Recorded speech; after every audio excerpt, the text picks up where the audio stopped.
his name is... It's John Bunday.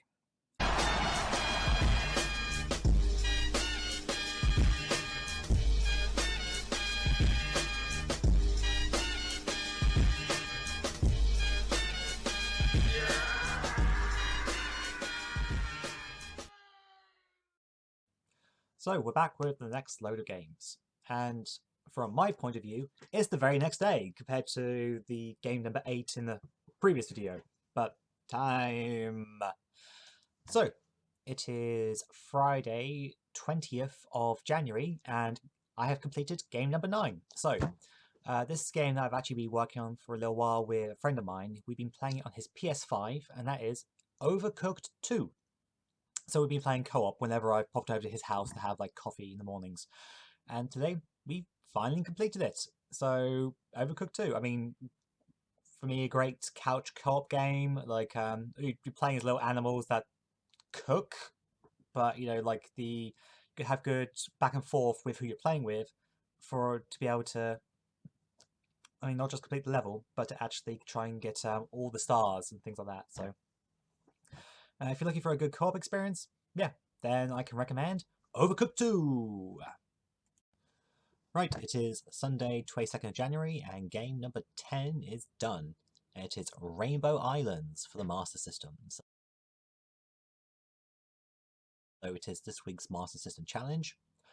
No, I have not done it in one continue.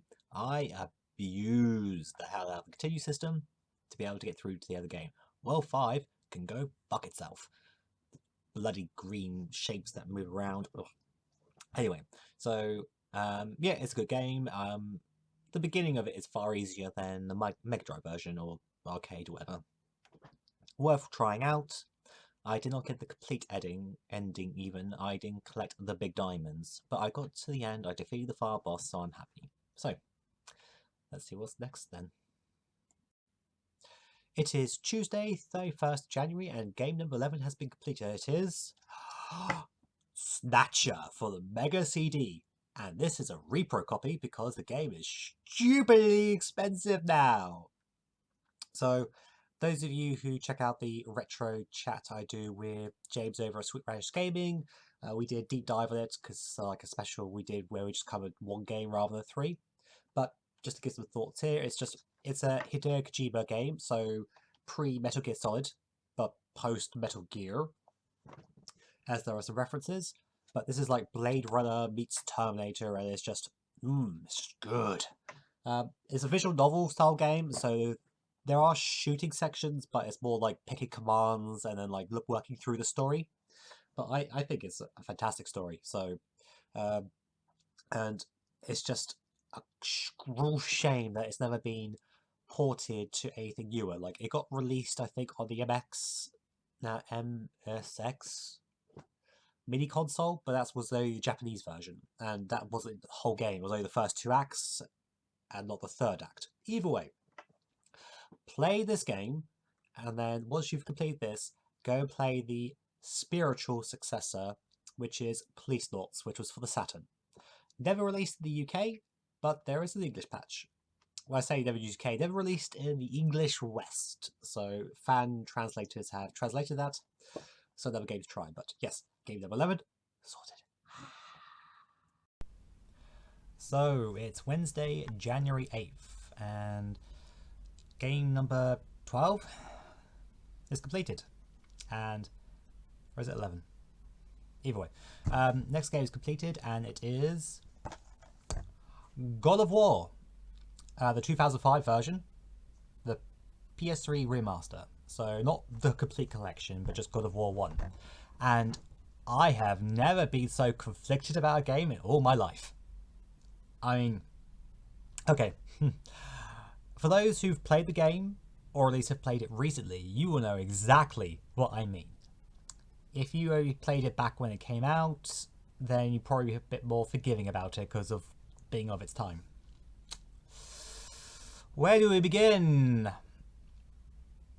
As a cinematic game, it is fantastic. It's brilliant.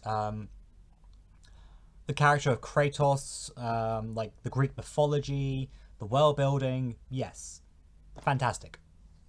I am all there for that. I am there for this ride. As someone who's played one of the PSP games, Chains of Olympus, you know, I was looking forward to playing the proper games. The gameplay, though. Beating up monsters. Yes, okay, that can be fun until you get dogpiled and your weapons are not strong enough because you haven't received enough orbs to level them up. Okay, you have magic, except the magic drains fucking quickly, and you've also got to level the magic up as well. And yes, you can increase your magic meter, but again, because the magic drains so quickly, then I'm just putting everything into my initially Blades of Chaos until I get like a Athena's Blade or whatever it was. No, it wasn't Athena's Blade. The sword, either way. And it's just, yeah.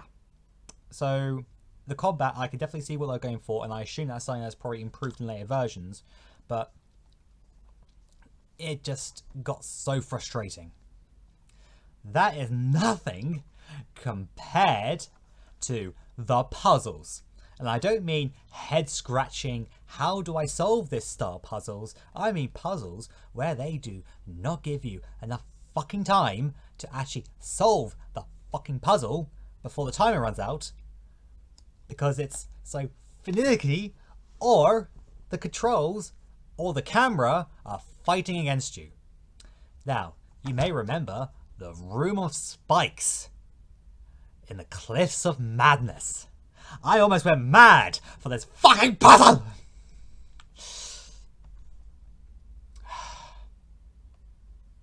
Because you have to pull a block around and you have a very set time to achieve this. And they do not give you wriggle room. They do not. But also, you have to jump onto the block. And I tell you, the controls were not implemented very well, because you can't guarantee jumping on the fucking block. And believe me, you do not get a second chance to jump on that block. If you manage to get the block close enough to where you need to double jump up the ledge. And you can't guarantee double jumping onto the ledge correctly, or to grab it correctly. So you may get the block over in time. You may get onto the block correctly, but you will not guarantee double jumping and grabbing the ledge correctly. This is what I'm referring to. This is not the only time they do shit like this. And Jesus Christ, the QTEs. So, okay, yes, I have played games with QTEs. I know to expect, especially from this fucking generation. But when they literally, the icon appears on the screen, and you know, okay, I'm in my 30s, so I know to expect that I may be slowing down a bit, but I know that if I have less than a second to press the fucking button, then maybe that's not fucking quick enough. Do I recommend this game? Oh, Jesus Christ. I wanted to quit this game so many fucking times while playing this. So many fucking times. I have never sworn and shouted. I kicked the fucking table because I was so pissed off with the puzzles in this game. But I was stuck with the sunken cost fallacy, as in I have put time into this and I'm on the 52 game challenge. I do not want to waste the time I spend doing it. And plus, I wanted to beat God of War. I wanted to beat the game. I've heard so many good things about the series. I wanted to do that. So, yeah. I will never replay this game. I will never replay it. And the sheer fact that they did a remaster, a fucking remaster, and they did not solve some of these fundamental issues is just lazy. Fucking lazy. Anyway, some point I will play God of War 2. I don't know if it'll be part of this 52 challenge, but I'll play at some point. And now we'll go on to a shorter, less rage-inducing game. So, it is still February 8th, Wednesday, and now have game 13 finished. And it is Teenage Mutant Ninja Turtles Hyperstone Heist for the Mega Drive. So my neighbour popped over, the one that I played like Scott Pilgrim and Overcooked 2 with, and yeah, we played through Hyperstone Heist. It's not very long, it's only 5 levels.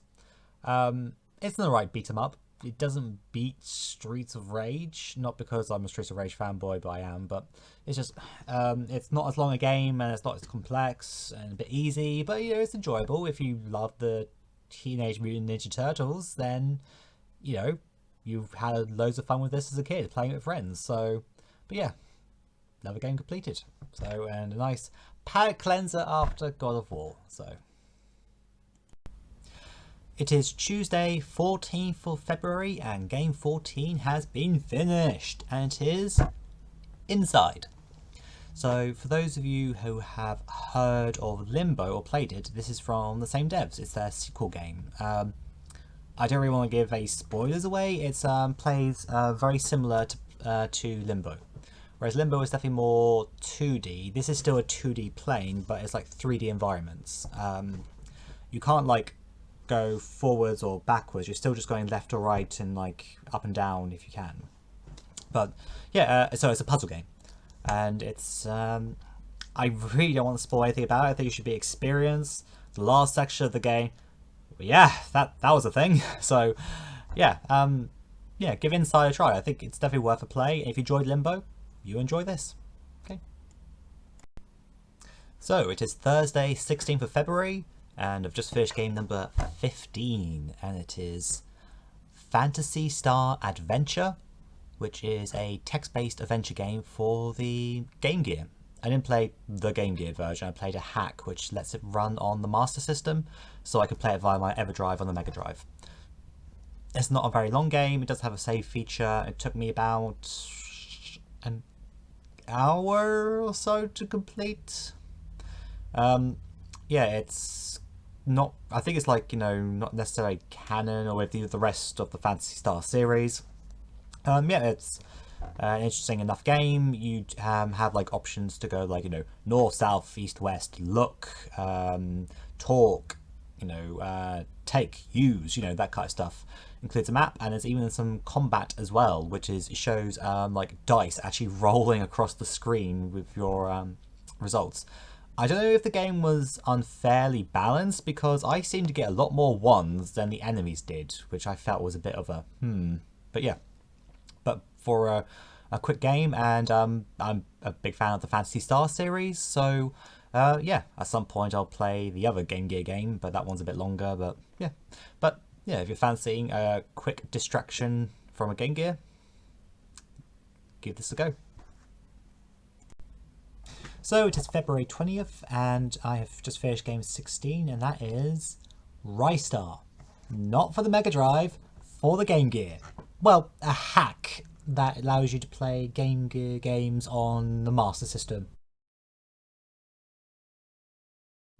via my Mega Drive. So yeah, I was actually quite surprised by this. It's obviously not going to be as graphically good as the Mega Drive version, and same with the sound.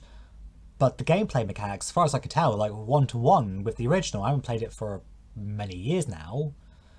But, you know, is it how Ristar plays is the Mega Drive.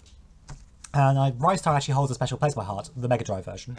Because that's like one of the last Mega Drive games I remember renting a bunch back from Blockbuster back in the day. So if I know now what I know then, I probably would have bought the thing. But yeah, so if you have a Game Gear or have a way of emulating it, I definitely recommend Ristar for the Game Gear.